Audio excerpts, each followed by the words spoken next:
తిరుపతి జిల్లా పాకాల మండలం దామల్చెరు పరిసర ప్రాంతాల్లోని ర్యాంపుల వద్ద గొజ్జు పరిశ్రమల కోసం టన్ను తోతాపూరి రకం 3,000 రూపాయలతో కొనుగోలు చేస్తున్నట్లు ర్యాంపు నిర్వాహకులు పేర్కొంటున్నారు. మామిడి సీజన్ చివరి దశకు చేరుకోవడంతో మామిడి మండీలకు టేబుల్ రకాలైన మల్లిక, ఖాదర్, ఇతరత రకాలు అంతగా రావట్లేదని, పూర్తిగా నిలిచిపోయాయని, ఒక బంగినపల్లి అరకొర వస్తుందని, నీలం రకం మామిడి అయితే టన్నుల్లో వస్తుందని, నీలం రకం మామిడి టన్ను కాయ నాణ్యత బట్టి ఇతర రాష్ట్రాల వ్యాపారస్తులు 15,000 నుండి అత్యధిక ధర 30,000 వరకు కొనుగోలు చేస్తున్నట్లు ఈ సందర్భంగా స్థానిక వ్యాపారులు పేర్కొన్నారు. ఇక బంగినపల్లి బేనిషా రకం మామిడి అయితే దాదాపు పంట కోతలు 90% పూర్తవడంతో రైతులు తమ తోటల్లో ఉన్న అరకొర బంగినపల్లి కోతలు మొదలుపెట్టి బాక్సుల్లో దాదాపు 100 కిలోలు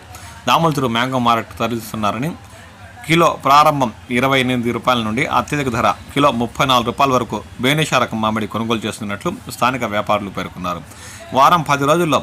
పూర్తిగా టేబుల్ రకాలు కనుమరుగవుతాయని, చివరిగా నీలం రకం మామిడి ఈ నెల 2వ వారం చివరి వరకు కూడా వచ్చే అవకాశాలు ఉన్నాయని,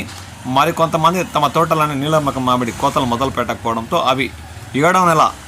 3వ వారం 4వ వారం వరకు వచ్చే అవకాశాలు కూడా ఉన్నాయని దామల్చెరులోని మండలి నిర్వాహకులు పేర్కొంటున్నారు. ఇక లైన్ కాయ బెంగళూరు అయితే అవి కూడా అరకొరగానే వస్తున్నాయని, లైన్ కాయ బెంగళూరు కాయ నాణ్యత బట్టి ఇతర రాష్ట్రాల వ్యాపారస్తులు టన్ను 12,000 నుండి అత్యధిక ధర 17,000 రూపాయల వరకు కొనుగోలు చేస్తున్నట్లు ఈ సందర్భంగా వారు పేర్కొన్నారు. ఇక గొజ్జు కోసం కూడా